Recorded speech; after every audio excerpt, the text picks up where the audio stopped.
Oke, selamat siang. Assalamualaikum warahmatullahi wabarakatuh. Hari ini kita akan lanjutkan terkait mekanisme dan kinetika enzim ya. Kemarin kita sudah sampai slide masih terlihat kan ya? Masih kok. Bagian yang inhibisi saya lewati dulu ya. Jadi kita masuk ke mekanisme yang tanpa inhibisinya dulu.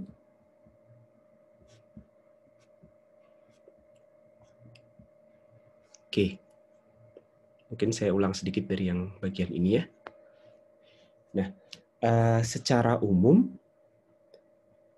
mekanisme reaksi dengan melibatkan enzim ya, perubahan substrat plus enzim untuk menjadi produk ini terdiri atas dua tahap reaksi ya. Kemarin sudah diberikan bahwa sebelum menjadi produk antara enzim dengan substrat itu akan membentuk yang namanya kompleks enzim substrat. Ini adalah merupakan kondisi transisi sebelum akhirnya ketika substratnya sudah nempel ke sisi aktifnya enzim, dia akan mengalami perubahannya, akan mengalami perombakan ikatan, perubahan keaktifan, sehingga nanti molekulnya akan berubah menjadi produk. Kemudian kalau sudah jadi produk, dia akan lepas dari enzim, sehingga enzim ini terbentuk kembali di akhir. Ya, jadi tahapan reaksinya atau mekanisme reaksinya seperti itu. Pertama adalah pembentukan kompleks, ini adalah reaksi kesetimbangan, reversible. Jadi belum tentu semua ES ini akan ke kanan. Ada beberapa yang kembali ke ES. Tapi ketika S sudah membentuk produk, maka reaksinya akan berjalan ke kanan dan itu adalah reaksi irreversible, tidak reversible atau reaksi satu arah. Nah, untuk mendapatkan persamaan kinetika kan berarti Anda ingin menghubungkan laju reaksi sebagai fungsi konsentrasi. Di sini Anda hubungkan dengan konsentrasi si substrat. Nah, dari mekanisme reaksi ini ada dua cara untuk mendapatkan persamaan laju reaksi. Yang pertama adalah asumsinya adalah pembentukan ES, jadi yang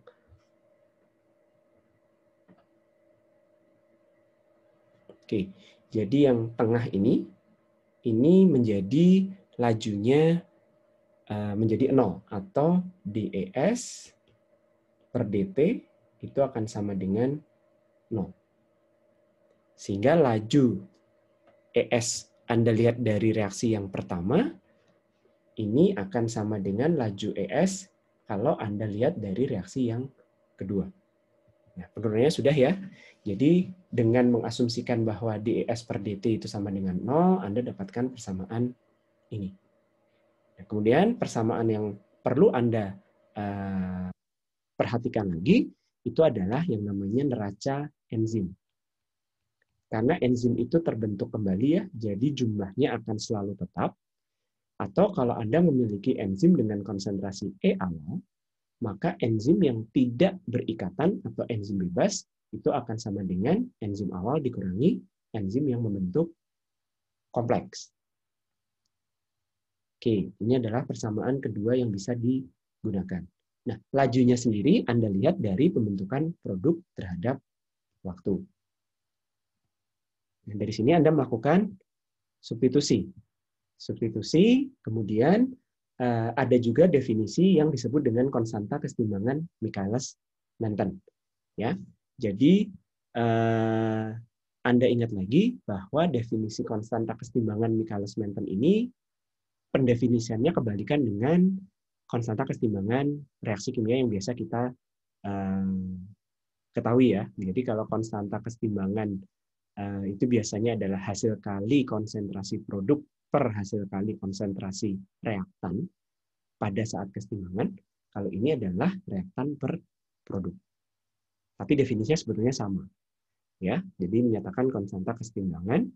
Nah, kemudian Anda dapatkan persamaan V sebagai dP per dt itu akan menjadi ini. Jadi menjadi fungsi konsentrasi enzim awal dan konsentrasi sisa substrat pada saat waktu tertentu. Oke, K2 dikalikan E0 ini adalah menjadi laju reaksi maksimum. Kenapa disebut dengan laju reaksi maksimum?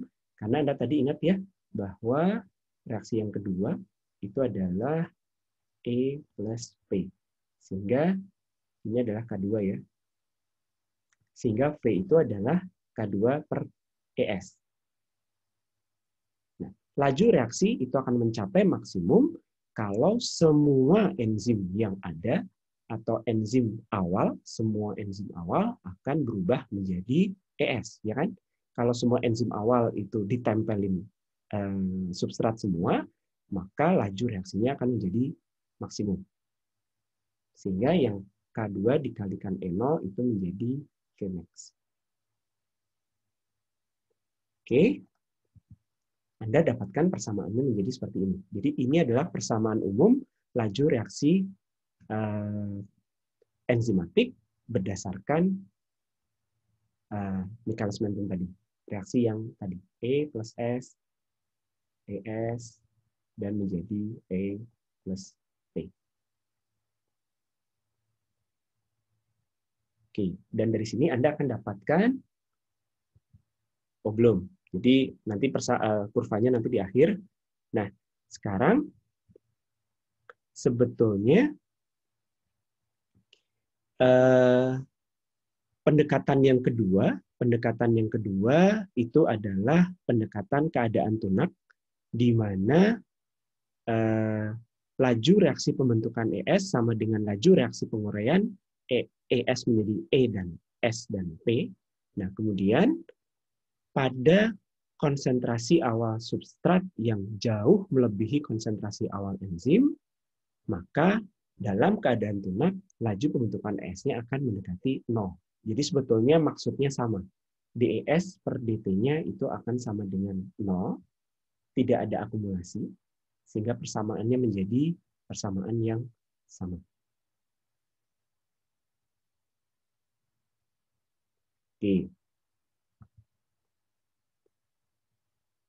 Substitusinya pun sebetulnya caranya sama, hanya di sini ada sedikit perbedaan dalam, ada tulisannya nggak ya?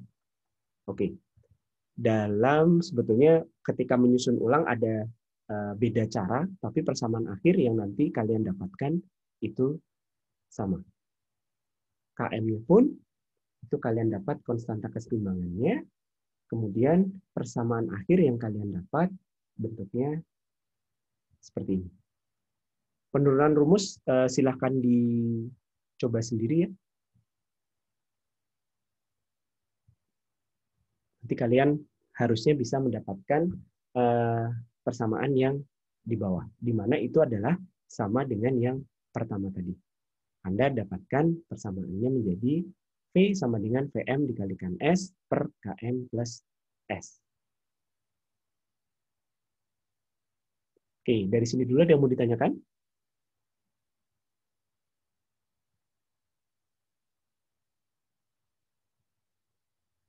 Oke, kalau tidak ada, nah kalau dikurvakan tadi ya bahwa V sama dengan VM dikalikan S per KM plus S, Anda dapatkan kurvanya menjadi seperti ini. Ini adalah kurva antara kecepatan dengan konsentrasi sisa substrat. VM adalah laju reaksi maksimum ya. Jadi kalau sudah mencapai laju reaksi maksimum, itu artinya semua enzim berikatan dengan substrat. Jadi enzimnya sudah jenuh berikatan dengan substrat. Sehingga kalau Anda tambahkan lagi substratnya, maka laju reaksinya akan konstan. Ini tetap konstan. Sebesar laju reaksi maksimumnya. Nah, apa arti dasar dari KM? KM tadi kan artinya apa? Konstanta Michaelis Menten atau konstanta kesetimbangannya gitu ya. Nah, kalau dilihat dari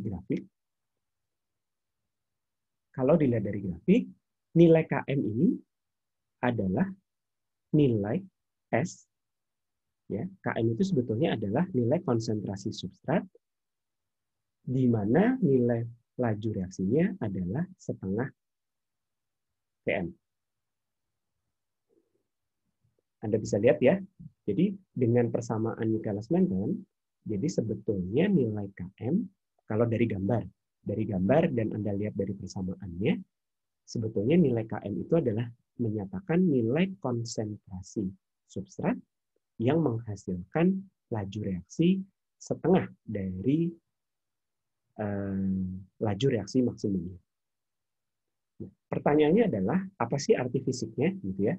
Nah, arti fisik dari Km sekarang Anda bayangkan ya, kan Vm dan Km itu adalah parameter kinetika dari suatu enzim. Sekarang saya tanya lagi, nilai Vm tadi dipengaruhi oleh apa? Nilai Vm mungkin berubah dipengaruhi oleh apa? Anda masih ingat Vm sama dengan?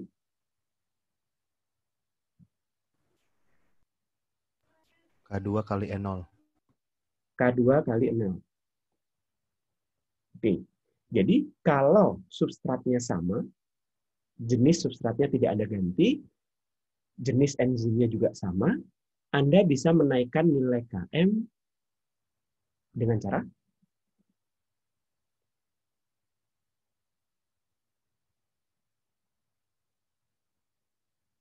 Meningkatkan konsentrasi E0. ya. Jadi dengan menambah jumlah enzim di dalam sistem ya, itu Anda akan secara teoritis Anda akan bisa menaikkan laju reaksi maksimum. Jadi kalau pengen lajunya, kan sebetulnya gimana sih cara Oke, kalau dari persamaan, gimana cara menaikkan nilai V? Kan untuk reaksi, Anda pengen laju reaksinya kan secepat mungkin gitu ya.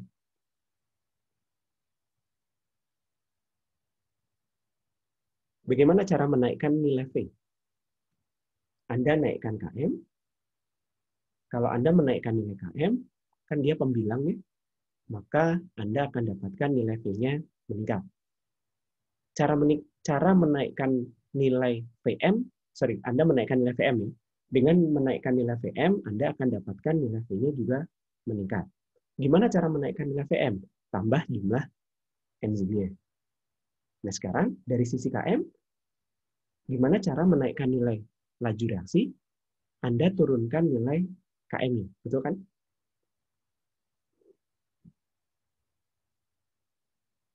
Betul nggak? Ya, kalau penyebutnya diperkecil, maka laju reaksinya akan menjadi naik. Nah, sekarang apa sih arti Km-nya kecil atau Km-nya besar? Sekarang kalau Anda punya enzim, dua enzim dengan dua substrat yang berbeda gitu ya, atau enzim yang punya dua nilai Km yang berbeda, tapi nilai Vm-nya sama. Oke, sekarang Anda lihat di gambar ini, kalau enzim punya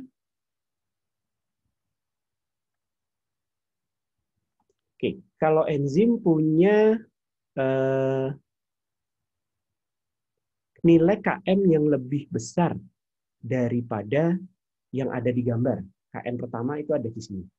Kalau enzim punya nilai Km yang lebih besar daripada yang ada di gambar, tapi nilai Vm-nya sama, di kurva dia akan seperti apa?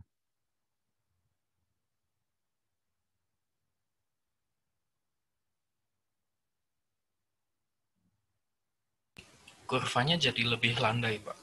Lebih landai. Jadi akan seperti ini. Ya. Sehingga yang memberikan nilai setengah Vmax itu ada di sini.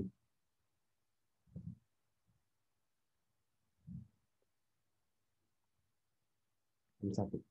Sementara kalau enzim lain dia punya nilai Km yang lebih kecil, maka kurvanya akan di sini.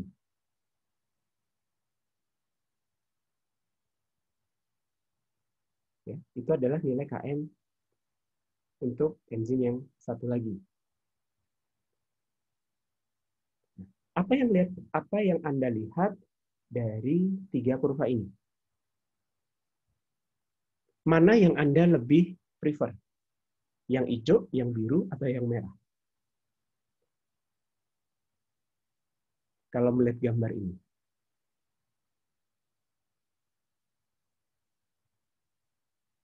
Laju reaksi. Jadi ini ceritanya Anda punya substratnya satu gitu ya. Anda punya substratnya satu, terus Anda mencoba 3 jenis enzim yang cocok terhadap substrat tadi. Terus 3 jenis enzim ini Vmax-nya sama, tapi Km-nya beda-beda. Ada yang hijau, ada yang biru, ada yang merah. Mana yang Anda pilih? Yang Km-nya kecil, tengah-tengah, atau besar? Tengah-tengah mungkin pasti nggak akan dipilih ya. Yang kecil atau yang besar? Kalau menurut saya mending yang hijau, Pak. Dia Karena, dengan jumlah substrat sedikit, dia udah bisa mencapai laju reaksi maksimum ya. betul. Ya. Jadi Km itu kalau semakin kecil, artinya untuk mencapai laju reaksi maksimum, itu dia akan butuh konsentrasi substrat yang lebih sedikit. Ini kalau Anda lihat dari kiri ke kanan. Ya.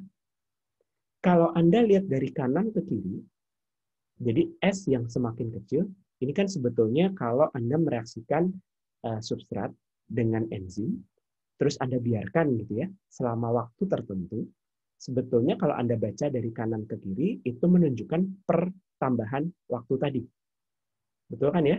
Karena semakin lama waktu reaksinya, jumlah substratnya akan semakin berkurang. Jumlah sisa substrat akan semakin berkurang. Betul ya? Nah, kalau pada garis yang merah, laju reaksi itu akan cepat turun. Ya, dengan berjalannya waktu, sisa substrat S itu semakin sedikit, maka laju reaksi akan cepat turun. Baru di sini dia sudah turun, gitu kan? Sementara yang garisnya hijau, yang kurvanya hijau, dia baru turunnya di sini. Makanya lebih prefer yang hijau. Makanya Km itu lebih preferable sekecil mungkin. Sebetulnya apa arti fisik dari Km? Selain tadi ya, menyatakan konstanta kesetimbangan. Konstanta kesetimbangan tadi apa kalau Michaelis-Menten? Hasil kali apa terhadap apa?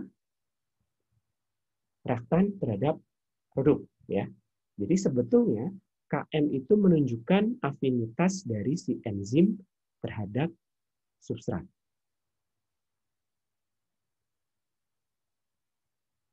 Oke, afinitas itu bagaimana? Jadi sesuka apa si enzim tadi terhadap substrat. Semakin besar Km-nya, jadi hati-hati ya, ini walaupun Km itu menunjukkan afinitas terhadap substrat, semakin besar Km-nya, artinya dia akan semakin cepat jenuh atau semakin lambat jenuh.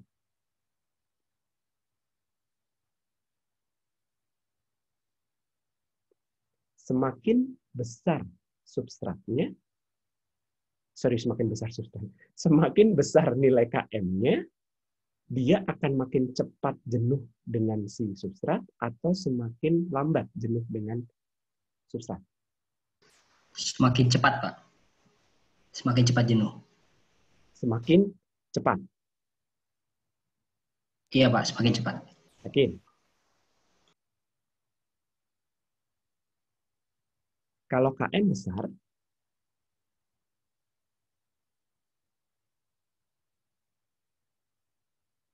ya, dia akan makin Semakin gampang lambat kayaknya, jenuh Pak. atau makin lambat jenuh.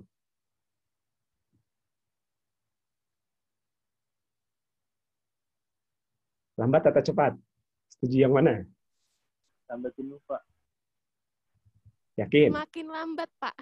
Soalnya dia ke VM-nya itu waktu yang ke VM-nya itu lama, Pak.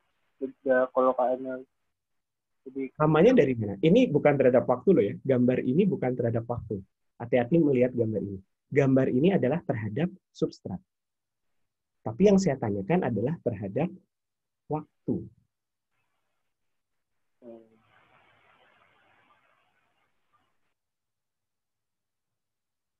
Ya, tadi Anda ingat lagi bahwa KM, aduh ini, bentar. KM sama dengan, harusnya kan produk dibagi reaktan ya, tapi ini kan dibalik. Jadi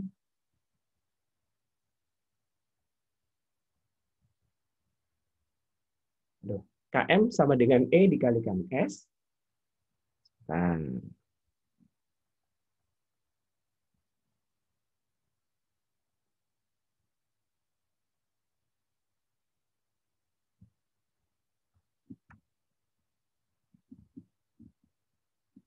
sorry. Ya, KM itu sama dengan E dikalikan S dibagi ES.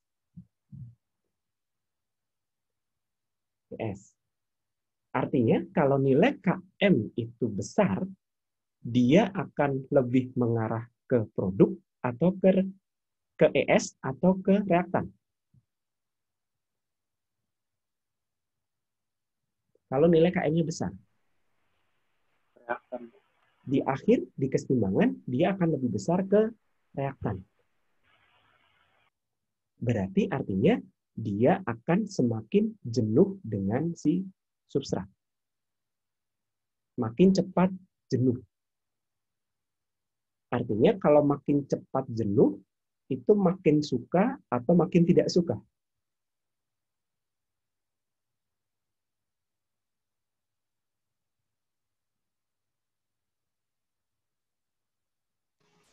Makin tidak suka Pak kalau itu jenuh. Ya, betul. Pakai perasaan saja. Jadi artinya makin cepat jenuh si enzim dengan substrat, artinya kan enzimnya makin tidak suka dengan si substrat. Artinya nilai KM yang lebih besar itu justru menunjukkan afinitas yang kecil terhadap si substrat. Makin besar afinitas enzim, makin suka si enzim dengan si substrat, nilai KM-nya akan semakin kecil. Makin susah jenuh. Ya, sehingga tadi digambarkan bahwa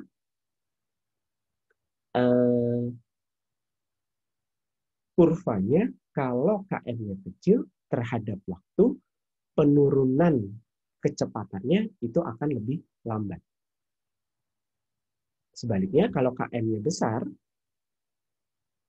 karena makin cepat jenuh ya, penurunan kecepatannya itu akan terjadi makin cepat.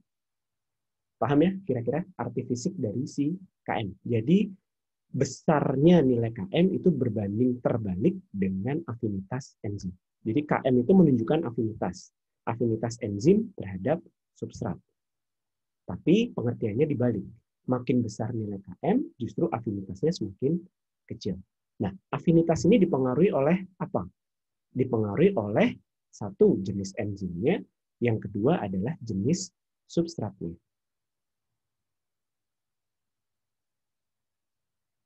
Ya, jadi interaksi antara enzim dan substrat. Jadi yang bisa mempengaruhi nilai KM itu adalah jenis enzim dan substrat.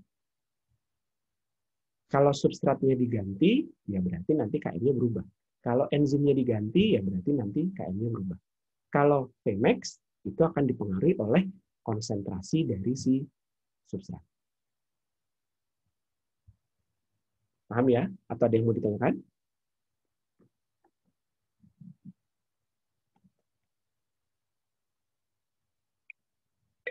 Nah, ini secara gambar dan secara arti fisik. Pak, kalau Oke? Ya, silakan. Pak, kalau misalnya terhadap waktu, gimana Pak jadinya? Apakah nilai KM itu, yang tadi kan Bapak nanya yang tentang waktu, grafik waktu, jenuh tidak jenuh Pak, tadi saya lost, jadi nggak ngikutin. Ya, jadi kalau KM-nya makin besar, dia makin cepat jenuh. Jadi terhadap waktu dia makin cepat. Jadi tercapainya Vmax itu akan menjadi semakin cepat.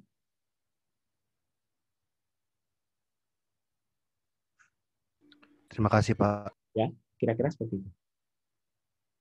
Oke. Tadi sampai mana? Oh ya, dari sisi eksperimen. Anda perlu pastikan lagi ya, karena ini kan sebetulnya eksperimennya kalau Anda bayangkan itu simpel ya, Anda punya enzim pada konsentrasi tertentu, terus Anda punya substrat, Anda variasikan konsentrasi substratnya, ya. Jadi enzimnya tetap, ingat ya di gambar yang sebelumnya sudah ada, enzimnya tetap, konsentrasi substratnya divariasikan.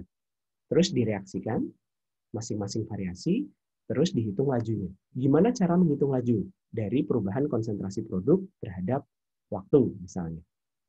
Nah, Anda bisa dapat plot antara V terhadap S, lalu dapat kurva yang seperti di gambar ini. Nah, dari kurva yang digambar ini, Anda bisa dapat VM dan KM.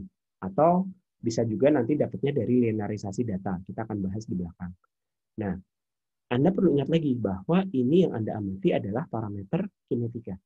Parameter kinetika itu didapat dari laju reaksi.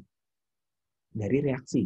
Jadi Anda harus pastikan ketika Anda akan mencari yang namanya parameter kinetika, Anda sudah harus mengasumsikan bahwa tidak ada hambatan perpindahan. Ketemunya enzim dengan si substrat itu harus dipastikan sangat cepat sekali dibanding dengan reaksi yang terjadi antara enzim dengan substrat. Itu yang disebut dengan hambatan perpindahan. Gimana caranya? Ya salah satu cara adalah harus teraduk dengan baik. Ya, jadi untuk mendapatkan parameter kinetika itu kan hubungannya dengan laju reaksi. Nah, berarti dari reaksinya.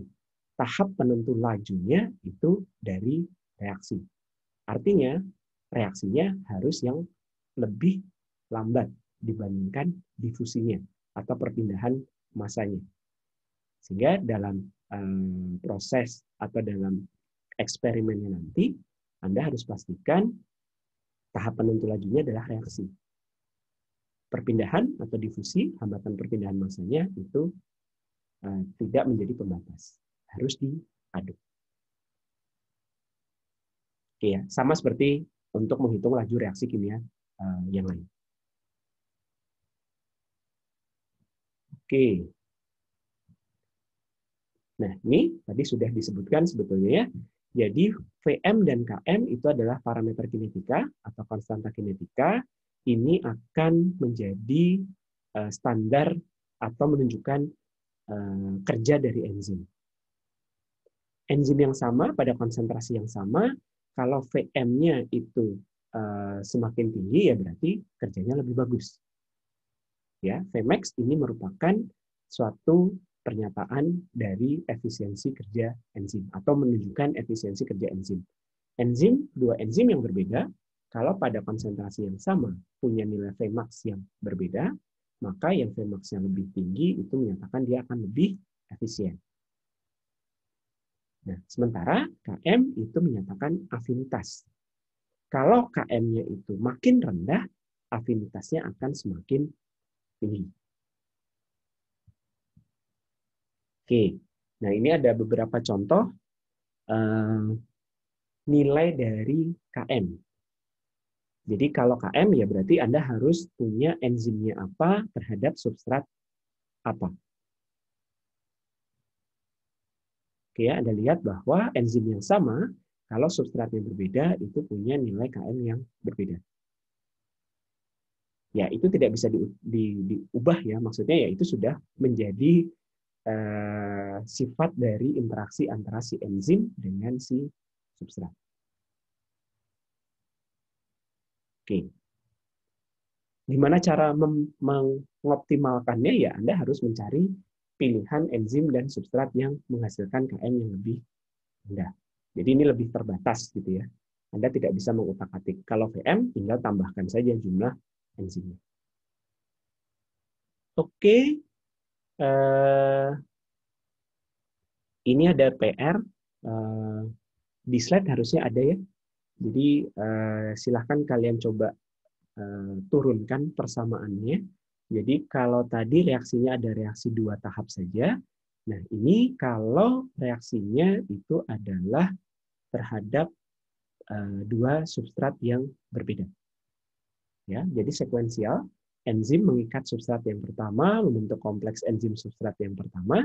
Kemudian enzim substrat itu membentuk kompleks dengan substrat yang kedua. Baru nanti kompleks yang kedua ini yang menghasilkan produk. Oke, silahkan dengan pendekatan Michaelis-Menten, Anda coba turunkan persamaan V-nya. V tetap ya. Ini berarti K3. ES1, S2. Nanti yang ini yang Anda substitusi. Bentuk persamaannya menjadi seperti apa.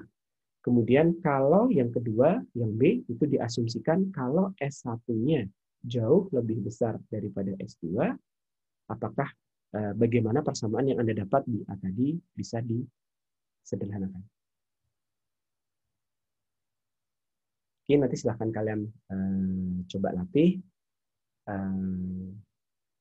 Nanti saya buatkan tempat pengumpulannya di Google Classroom. Oke, sekarang bagaimana cara mendapatkan nilai KM dan VM? Tadi sudah sempat disebutkan ya, Anda memvariasikan substrat, kemudian Anda menghitung laju reaksinya. Atau sebetulnya ada 2, kalau secara eksperimen ya, secara eksperimen Anda punya substrat. Anda punya substrat awal katakanlah S0. Oke, terus Anda punya enzim awal dengan konsentrasi T0. Anda campur. Maka akan terjadi reaksi antara S0 dengan T0. Akan terjadi reaksi antara substrat dengan enzim. Oke.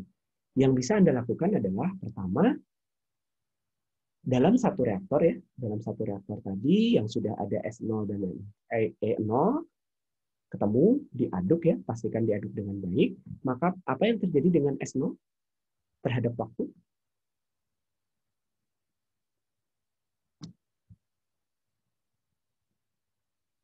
Kalau sudah ketemu enzim, apa yang terjadi dengan S0? Dia mulai berkurang, Pak, konsentrasi. Jadi kalau pada T0 ada S0. Nanti katakanlah T1 Anda dapat S1. T2 Anda dapat S2 gitu ya. Dan seterusnya sampai berapa menit atau berapa jam atau berapa hari tergantung rentang waktu pengukuran dan seterusnya. Kok bisa berkurang? Menjadi produk ya. Di awal mungkin belum ada produk. Nanti ada P1, P2 dan seterusnya. Nah, Anda bisa membuat atau Anda bisa menghitung laju reaksi T pada T tertentu. Gimana caranya? Masih ingat kuliah teknik reaksi kimianya?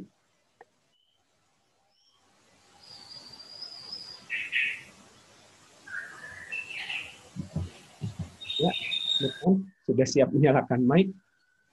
Bisa dijawab? Saya masih mengingat-ingat kembali, Pak, lupa cara ini. Kalau Anda punya pengamatan ya, T0, T1, T2, dan seterusnya, gitu ya. Terus nanti S0, S1, S2, atau produknya T1, T2.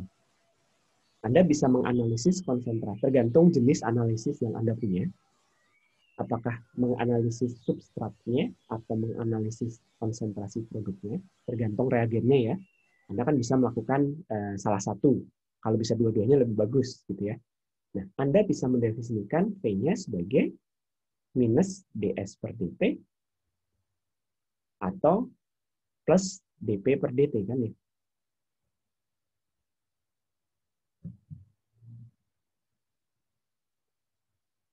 Dengan cara apa? Lakukan bisa pakai selisih maju atau selisih mundur. Betul nggak? Ya, jadi rentang-rentang intervalnya Anda bisa tentukan. Apakah itu berupa DS per DT ataupun berupa DP per DT, nggak masalah. Tergantung analisis yang Anda bisa lakukan secara eksperimen. Tapi Anda bisa dapat V. Nah, V ini Anda korelasikan dengan S. Nah, masalahnya adalah kalau analisis Anda hanya bisa mengukur produk, gimana dapatkan nilai S? Coba dibayangkan. Anda nih punya konsentrasi, mungkin konsentrasi substrat awal bisa dicari. Ya, Anda sudah punya datanya. Tapi selama eksperimen, Anda hanya bisa mengukur konsentrasi produknya. Anda tidak bisa mengukur konsentrasi substrat yang ada di dalam campuran tadi. Gimana cara mendapatkan nilai konsentrasi substrat? Anda butuh apa?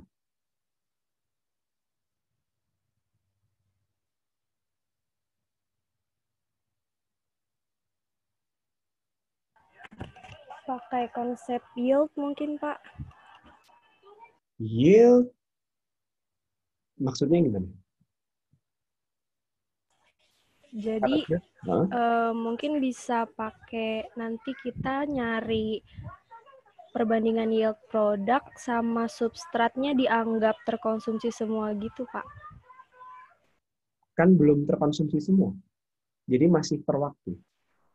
Oh, berarti nggak bisa. Belum kebayang, Pak. Anda butuh bantuan informasi apa untuk mengkorelasikan produk terhadap substrat? Rate of reaction mungkin, Pak. Apanya? Rate of reaction. Bisa dijelaskan? Maksudnya? Jadi kan kita butuh relasi antara substrat dengan produk. Sedangkan relasinya sejauh ini bayangan saya itu laju reaksinya. Kalau kita tahu produk dan laju reaksinya, kita bisa mengira-ngira substratnya sisa berapa di situ. Nah, kan Anda pertama dari data ini Anda menghitung V-nya sebagai dP per dt. Dapat laju reaksi. Pada T1 ya berarti P1 kurangi 0 dibagi T1 kurangi T0. Nanti pada saat T2 berarti laju reaksinya adalah P2 minus P1 per T2 minus T1. Kalau pakai selisih mundur gitu ya. Nah, tapi analisis yang Anda bisa lakukan adalah terhadap produk. Yang data mentah Anda itu adalah konsentrasi produk. Sehingga lajunya dihitung dari perubahan konsentrasi produk. Gimana mendapatkan nilai S-nya? Karena kan Anda harus dapat hubungan V terhadap S untuk dapat KM dan VM tadi. Anda butuh apa?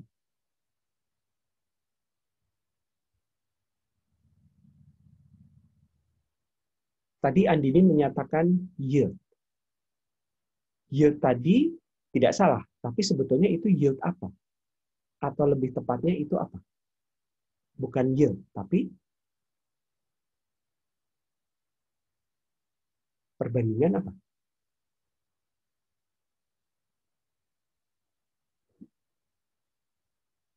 Ayo, masa lupa? Mungkin tahu tapi tidak ingat. Itu lupa ya kalau tidak ingat berarti. Ya, jadi Anda butuh perbandingan stoikiometrisnya. Ya. Mungkin Anda tidak perlu tahu reaksi lengkapnya seperti apa, tapi Anda perlu tahu perbandingan stoikiometris antara produk dengan substrat. Ya.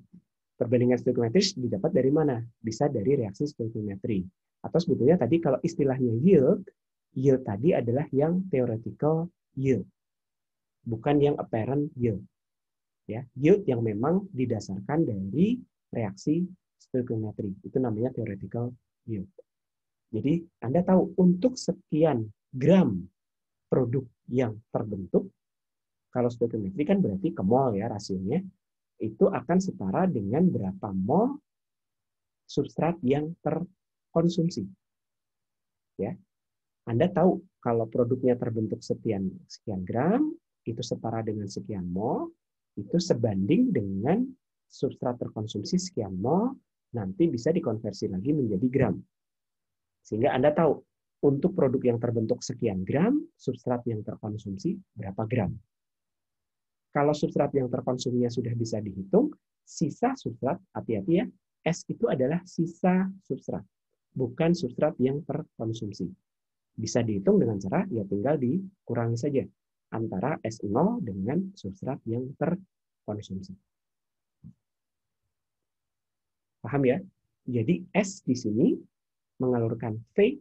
V itu adalah laju reaksi, bisa didapat dari ds per dt atau dp per dt, dihubungkan dengan sisa substrat. Ya, jadi S1, S2 itu kan konsentrasi substrat yang terukur pada saat T1, T2. Itu kan menyatakan sisa substrat yang belum bereaksi. Ya.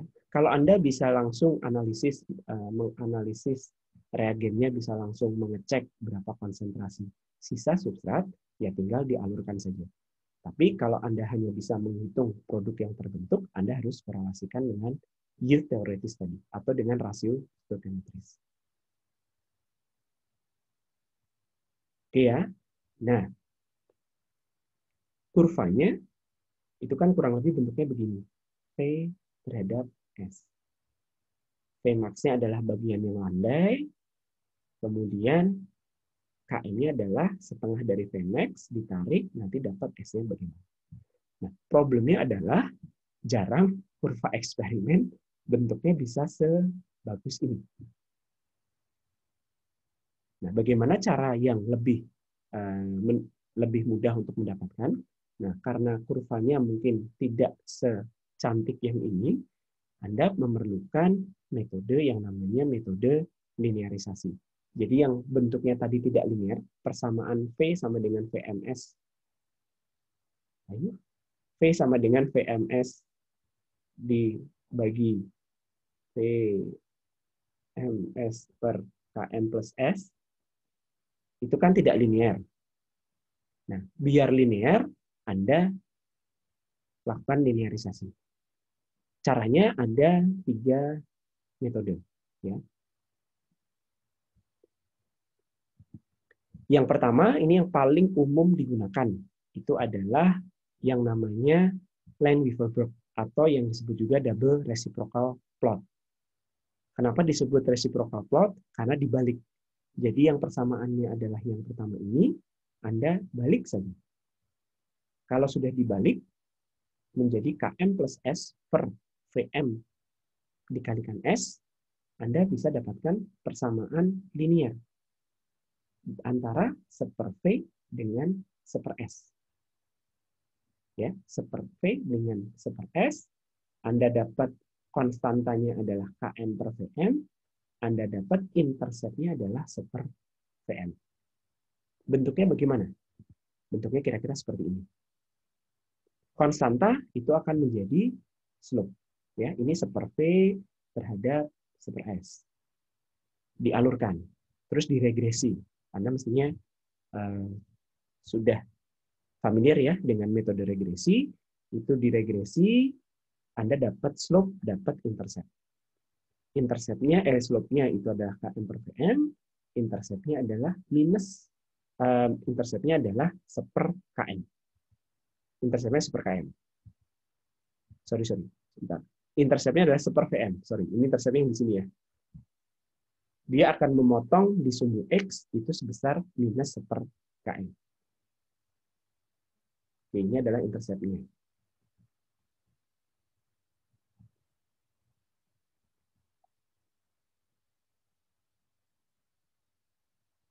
Nah, apa yang harus Anda cek kalau Anda melakukan regresi linear? Setelah dapat Vm dan Km, setelah dapat slope dan intercept,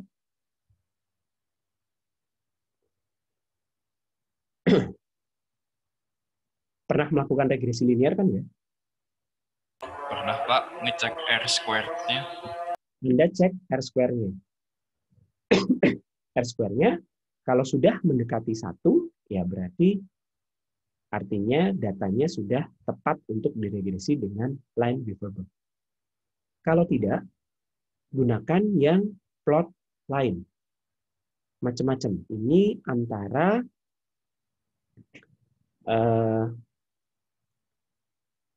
V, jadi Eddie-Hosty, ini ngeplot antara V dengan V per S.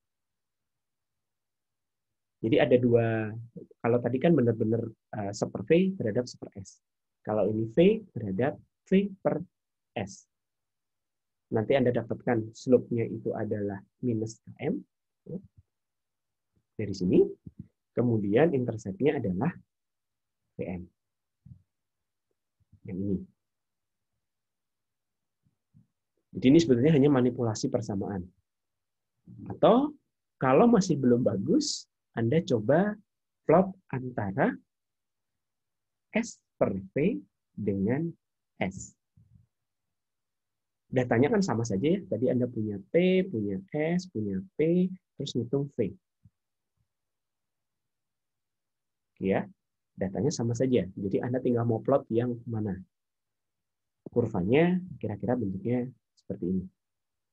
Slope-nya adalah sub per VM, intercept-nya adalah KM per VM. Nah, ada satu lagi sebetulnya, jadi metode ini mengintegrasikan antara persamaan Michaelis-Menten kemudian dengan reaktor batch.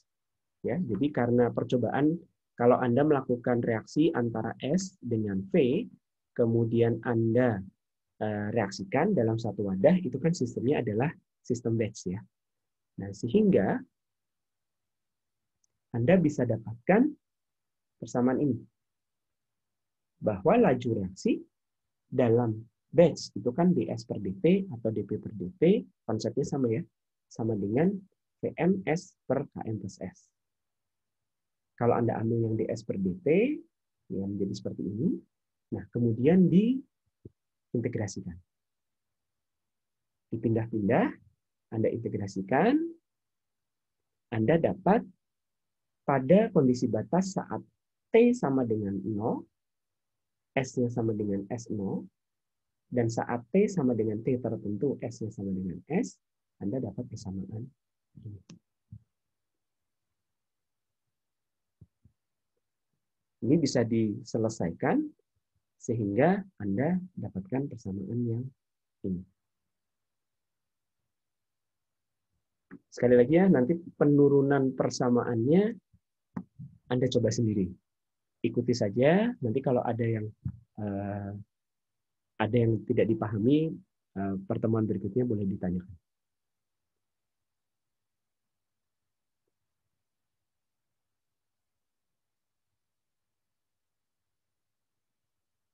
Kalau ini plotnya antara apa?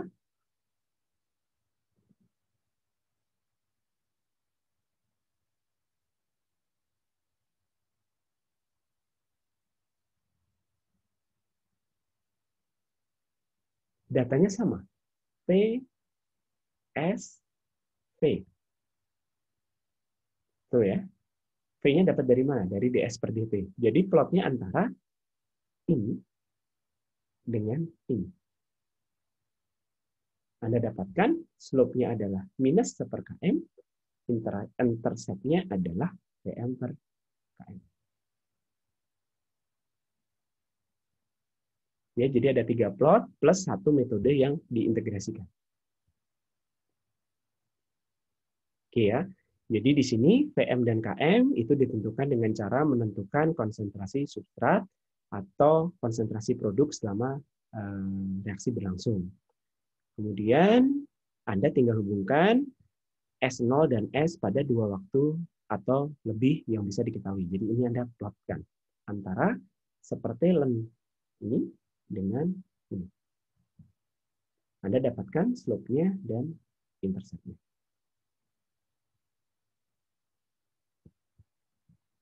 Oke, kurvanya begini.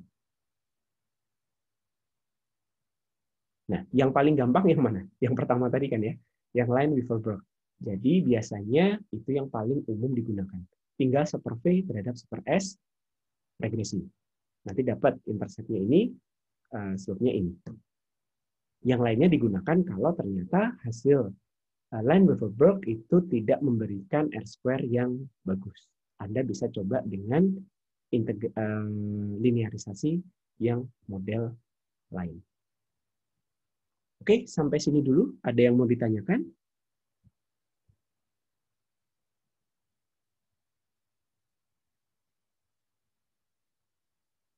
Baik, kalau tidak ada, kuliah hari ini saya cukupkan sekian ya. Terima kasih.